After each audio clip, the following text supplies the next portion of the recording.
ក្នុងសម័យកាលដែលពិភពលោកពោពេញដោយសង្គ្រាមនិងការជិះជាន់មានទំនាយមួយបានពោលថាកុមារម្នាក់នឹងកើតមកដើម្បីផ្ដួលរំលំអាណាចក្រមេដេសដ៏មានអំណាចកុមារនោះគឺ Cyrus តាមរឿងព្រេងលោកត្រូវបានគេយកទៅបោះបង់ចោលក្នុងព្រៃតាំងពីតកប៉ុន្តែដោយសារបុណ្យបារមីលោកត្រូវបានគ្រួសារអ្នកគង្វាលចិញ្ចឹមបីបាច់លុះធំឡើងកម្លាំងដាវនិងប្រាជ្ញាស្មារតីរបស់លោកបានធ្វើឲ្យលោកបង្រួបបង្រួមកោសម្ព័ន្ធពាក្យទាំងអស់ឲ្យคล้ายជាធ្លុងមួយដើម្បីប្រឆាំងនឹងការត្រួតត្រាពីបរទេសតើអ្វីដែលធ្វើឲ្យកងទ័ពរបស់ Cyrus មិនដាច័ន្ទនោះគឺការបង្កើតកងពលអមតៈ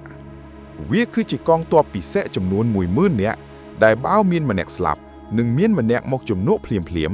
ធ្វើឲ្យសត្រូវមានអារម្មណ៍ថាកងទ័ពពាក់មិនចេះស្លាប់មិនត្រឹមតែប៉ុណ្ណោះក្នុងការវាយយកអាណាចក្រលីឌី Cyrus បានប្រើល្បិចយកសត្វអូតមកជិះនៅពីមុខទ័ពសេះរបស់សត្រូវព្រោះលោកដឹងថាសេះខ្លាចក្លិនអូតល្បិចកលដ៏ប៉ិនប្រសពនេះបានធ្វើឲ្យលោកត្រួតត្រាទឹកដីតាំងពីសមុទ្រមេឌីទែរ៉ាណេរហូតទៅដល់ទន្លេ Indus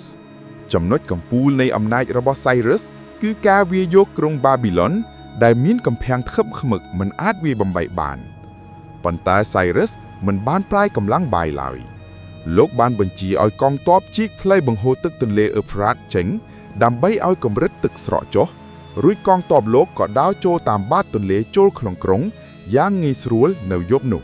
ក្រុងបាប៊ីឡុនត្រូវបានដួលរលំដោយគ្មានការបង្ហូរឈាមសូម្បីតែមួយដំណក់បន្ទាប់ពីជ័យជំនះ Cyrus មិនបានតាំងខ្លួនជាអ្នកជិះជាន់ឡើយលោកបានចេញស៊ីឡាំង Cyrus ដែលចែងថាគ្រប់រូបភាពនៃជំនឿសាសនាត្រូវតែមានសេរីភាពលោកបានអនុញ្ញាតឲ្យប្រជាជនដែលត្រូវបានចាប់បញ្ជូនមកធ្វើជាទាសករបានត្រឡប់ទៅមាតុភូមិវិញ